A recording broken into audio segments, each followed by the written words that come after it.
വൻ വിജയമായിരിക്കുകയാണ് ഇൻവെസ്റ്റ് കേരള ആഗോള സമ്മിറ്റ്.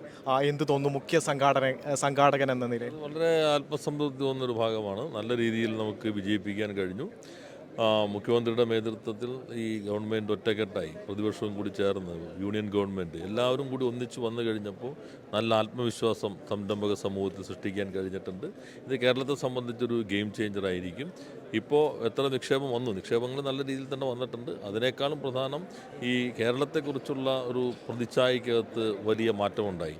കേരളം സംരംഭകത്വത്തിനും വ്യവസായത്തിനും അനുയോജ്യമായ ഇടമാണ് എന്ന ഒരു ശരിയായ ചിത്രം ലോകത്തിന് മുന്നിൽ അവതരിപ്പിക്കാൻ കഴിഞ്ഞു. കേരളം കുറേ കൂടി വിസിബിളായി.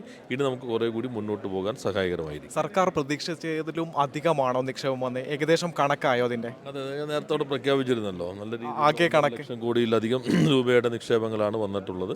അത് റിയലിസ്റ്റിക് ആയിട്ടുള്ള ഇഒഇകളാണ് നമ്മളിപ്പോൾ കണ്ടിട്ടുള്ളത്. ഇനി അതുമായി ഒരാഴ്ചക്കുള്ളിൽ ഞങ്ങൾ അതിൻ്റെ മുകളിൽ വർക്ക് ചെയ്യും. ഓരോന്നിനും സാധ്യത നടപ്പാക്കാൻ കഴിയുന്നത് എത്ര, 6 മാസം കൊണ്ട് അല്ലെങ്കിൽ ഒരു വർഷം കൊണ്ട് തുടങ്ങാൻ കഴിയുന്നത് എന്തെല്ലാം പ്രൊസീജിയേഴ്സ് ഉണ്ട്, ആ രൂപത്തിലുള്ള ക്ലാസിഫിക്കേഷൻ നടത്തും.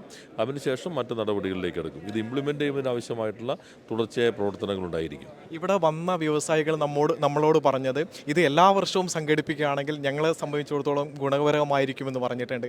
അങ്ങനെ ഒരു ആലോചന സർക്കാരിൻ്റെ ഭാഗത്തുണ്ടോ? 3 വർഷത്തിലൊരിക്കലെന്നാണ് കാണുന്നത്. ഇനിയിപ്പോൾ ഇതിൻ്റെ മറ്റു കാര്യങ്ങൾ പിന്നീട് ചർച്ച ചെയ്തിട്ട് അതിനുശേഷം ആവശ്യമാണെങ്കിൽ അപ്പോൾ തീരുമാനമെടുക്കും. ഓക്കെ, വളരെ നന്ദി.